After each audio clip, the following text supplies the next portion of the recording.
AC का बहुत बढ़िया क्वेश्चन है, एनसीईआरटी में है ये क्वेश्चन। फिगर सामने दिख रहा है, इंडक्टर, बल्ब और एसी सप्लाई। अब क्वेश्चन में पूछा क्या है कि अगर इस इंडक्टर के अंदर में, ये जो आपका कॉइल है इसमें इंडक्टर बोलते हैं L, अगर इसके अंदर में मैं आयरन कोर डाल दूं तो जो बल्ब का मेरा ग्लो है, जो बल्ब ग्लो कर रहा है उसका ग्लो पे क्या फर्क पड़ेगा, ग्लो बढ़ेगा कि ग्लो कम होगा कि सेम रहेगा। अब इसको करने से पहले आपको पहले कुछ बेसिक चीज समझना पड़ेगा। मैंने क्या किया, इंडक्टर को हटा करके रेजिस्टर लगा दिया, बाकी सब कुछ सेम है। ये आपका रेजिस्टर है, आप इसे समझ जाएंगे जल्दी। अगर मैं रेजिस्टेंस को बढ़ा दूं तो करंट इसमें कम हो जाएगा, तो ग्लो मेरा कम हो जाएगा, पहली बात।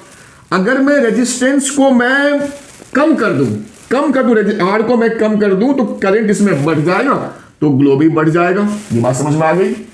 सेम चीज यहां पे लगाएंगे, लेकिन इंडक्टर में जो रेजिस्टेंस होता है उसको बोलते हैं एक्सेल, इंडक्टिव रिएक्टेंस। रेजिस्टेंस ही है इंडक्टर का एक तरीके से एक्सेल, और जो एक्सेल होता है भाई वो होता है L इंटू ओमेगा। ये भी आपको पता होगा। अब आते हैं प्रॉपर इस पे। अगर मैं इंडक्टर के अंदर में आयरन कोर डालता हूं तो आपको पता होना चाहिए L की वैल्यू बढ़ जाती है, बहुत बढ़ जाती है। कोर डालेंगे L की वैल्यू बढ़ जाएगी। अब आते हैं यहां पे, L बढ़ेगा तो एक्सेल यानी इंडक्टिव रिएक्टेंस बढ़ जाएगा, यानी इसका रेजिस्टेंस बढ़ जाएगा। और जब रेजिस्टेंस बढ़ेगा तो करंट कम होगा और बल्ब का ग्लो जो है वो डिक्रीज करेगा, तो लिखेंगे डिक्रीजेज, बल्ब का ग्लो डिक्रीज करता है।